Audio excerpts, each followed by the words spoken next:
Om. There is an ancient equation hidden inside a scripture that is thousands and thousands of years old in one of the oldest scriptures of this world. And this equation claims to compress the entire universe. Every star, every ocean, every cell in your body, every word ever spoken into a single sound. One sound, and that sound is Om.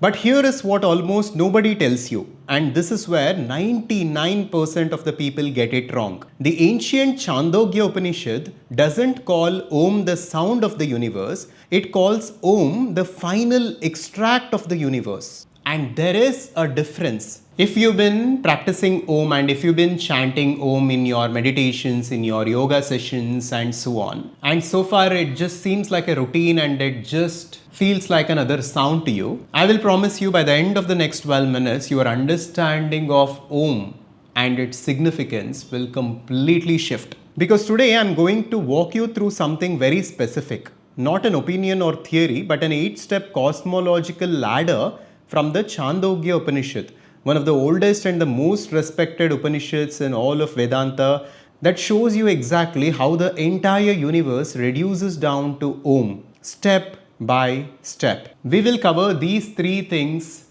throughout this video.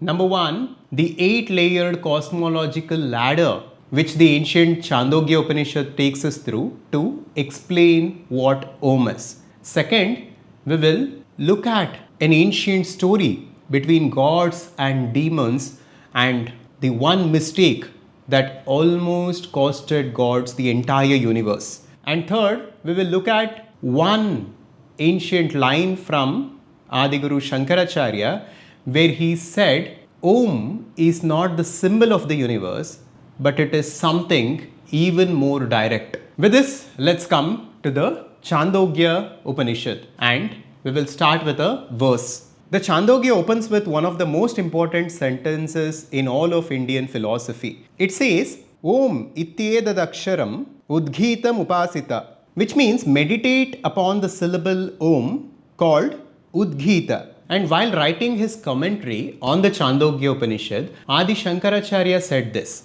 Om is not a label to Brahman or God or the fundamental essence of reality. Om is the closest possible verbal form of Brahman itself. The closest sound that the human apparatus can produce that actually points to the absolute.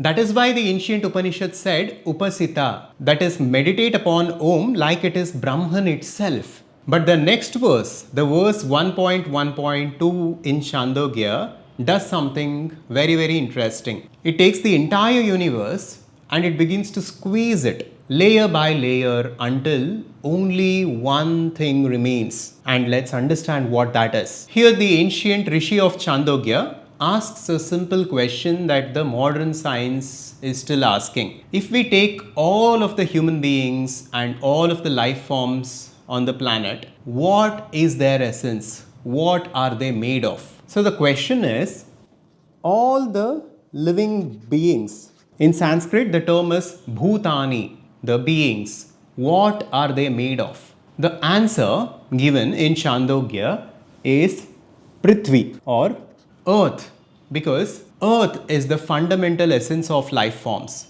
All living beings come from earth, are sustained by earth and finally return to the earth. So if we start with all the living beings, then the layer 1 is Prithvi or the earth. What is the essence of the earth is the second question. Now here, before we go ahead, we need to understand what the word essence actually means. It has a very deep meaning to it. When we say the essence of something, it means it is the very core of it, the very best of it, the real source of it. For example, we call cream the essence of milk, which means it is the most evolved or it is the most subtle, it is the highest expression of milk. Similarly, if we begin to look at Prithvi or earth, the highest expression of it is Apha, that is water. Apa is water. Without water, there is no earth. The soil itself is a compound of water and mineral. Modern geology confirms this exactly. and that's layer 2. With that, let's come to 3. What is the essence of water? What is the highest expression of water? And that is Oshadi or plants. Plants can be looked at as the essence of water because plants are sort of the first sophisticated living organisms that emerged on earth because of water. So it is sort of a highest manifestation and a highest expression of water. Water alone is inert, but water through plants becomes living. Now let's talk about the next layer, that is layer 4, and let's ask the question, what is the essence of plants? Now the essence of plants is Purusha or the human beings. Because we eat plants, our body, our blood, our cells are literally reconstituted plant matter. Now from this layer, the Rishi goes inward. He asks the question, what is the highest expression of Purusha or what differentiates a human being at level 5? And he comes to the conclusion, it is Vak or speech, because speech is sort of a highest expression in human beings that differentiates us from rest of the living organisms. For speech, memory is required and intellect is required, the ability to think is required and so on. An animal has a body, a plant has a body, but a human being has a body plus the power to generate meaning and to create reality through language. So that is why speech is sort of an essence of a human being. It is the highest expression of a human being in this context. What is the essence of speech? What is the essence of Vak? The Rishi says Rig Veda. Rig Veda is the most ancient scripture.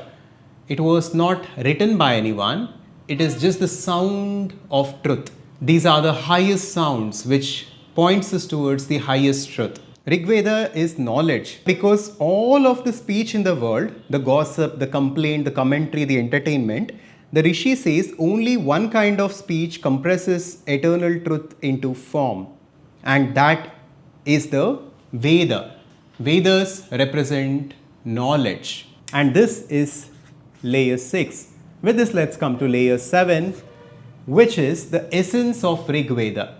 The Rishi says the essence of Rig Veda is Samaveda. There are 4 categories of Vedas, that is Rig Veda, Yajur Veda, Samaveda and Atharva Veda. If the Rig Veda is knowledge, Samaveda is that knowledge turned into a song, into a vibration, into rhythm. And this vibration and this sound of Samaveda is sort of a highest expression of Rig Veda because we are moving to a more subtler dimension now. We are moving away from the gross words into the vibrations and the sounds that sort of encode this knowledge and everything that is beyond.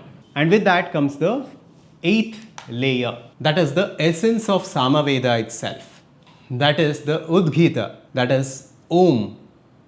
And pay attention to what the next verse in Chandogya says, that is 1.1.3. It says, this Om is the essence of all essences. It is the highest expression and it is the highest manifestation of the universe. If the entire universe and all the memories in it, all the data in it, all the sounds in it, all the manifestations in it can be extracted into one single source code, one single sound. That sound is Om. That is the significance of Om. This is not a theory. This is what these ancient rishis found out to be true through their contemplation, through their tapas, that the word Om within itself had everything encoded within it. The entire universe was just within Om, and the Om itself was within every aspect of the universe. It is the source code, it is the primordial vibration which gives rise to everything and which is also the essence of everything. And the Chandogya uses this exact terminology. It uses the word called rasa to describe Om. Rasa means the essence. If you squeeze out the entire universe, the distilled essence, the rasa that comes out is Om. That's why in chapter 7, verse 8, Sri Krishna said, Pranavaha Sarva Vedasu. I am the Pranava, the Om in all the Vedas. Think about what Krishna is saying here. He's not saying Om is the symbol of the universe or Om is the symbol of me, but he's saying I am Om in all the Vedas. I am that essence. That is me. That Om is me functioning inside every Vedic text. Now we are not done here. Now we will come to a very interesting story, a very dramatic story in the Chandogya Upanishad. This story is about a war between the Asuras and the Devas. Asuras represent darkness, dullness, ignorance, unconsciousness. The Devas represent light and awareness and the forces of purity and clarity. When this war was happening, the Devas decided they are going to defeat the Asuras through Om, through the Pranava, by meditating upon this sound. And here is how it goes. So the Devas take Om and meditate on it as the sense of smell. And the Asuras attack. They pierce the breath with evil. And from that day, the nose smells both fragrance and stench. The Devas try again. They meditate on Om as speech. The Asuras pierce speech also. And from that day, the tongue speaks both truth and lies. Then they meditate on Om as the eye. The Asuras pierce the eye, and from that day, the eye sees both beauty and horror. They meditate on Om as the ear. This also gets pierced, and then they meditate on Om as the mind. The mind itself was pierced by the Asuras, and from that day, mind thinks both elevated thoughts and degraded thoughts. 5 attempts, 5 defeats, and the Devas are losing the war. And then the Devas realize, they begin to meditate on Om as the Mukhya Prana, as themselves, the central life breath, not inhale, not exhale, but the living force behind breath itself. And the Upanishad then says, as a clod of earth striking a solid stone shatters into dust, so the Asuras were destroyed. The Asuras could not pierce the prana because it is the fundamental life force and it is incorruptible. Now here is your takeaway from the story. You can chant Om through the lips, but your distractions will corrupt it. You can chant Om in the mind, but the degraded, corrupt thoughts might affect it. You might chant Om through the senses, but the duality will corrupt it. But if you chant Om from the prana itself, from the living current behind your breath, then nothing can corrupt it. So this story is telling us symbolically that you can go on chanting Om for years and decades and still might not evolve in any practical way if that activity is being corrupted by different things. Once you go deeper and begin to practice and chant Om at the level of prana, that is where the shift happens. And that can completely reset the nervous system. And here is a practical takeaway from Bhagavad Gita. Krishna says in the 8th chapter, verse 13, he who utters the single syllable Om, which is Brahman, and remembers me while leaving the body, attains the supreme destination, that is enlightenment. Which means that Om is a way of dying consciously to every identification that is not your true self. When you practice Om chanting from today, bring your complete attention to that. Be extremely aware of that. As you take a deep breath in, see that life current within you that moves with your breath. Let the Om rise naturally on the exhale. Feel it in your belly, in your chest, in the throat, in the crown. And if the mind wanders, come back to the prana. Bring your awareness inside and then end in silence. The Upanishads are very clear. The real Om is not the A, U and Ma, but the real Om is the silence that follows it. Shankaracharya calls this Amatra, the silence after Om, which is sort of a final essence of Om. And finally coming to what Shankaracharya said in that ancient verse was this, that Om is not the symbol of Brahman, but Om is Brahman itself.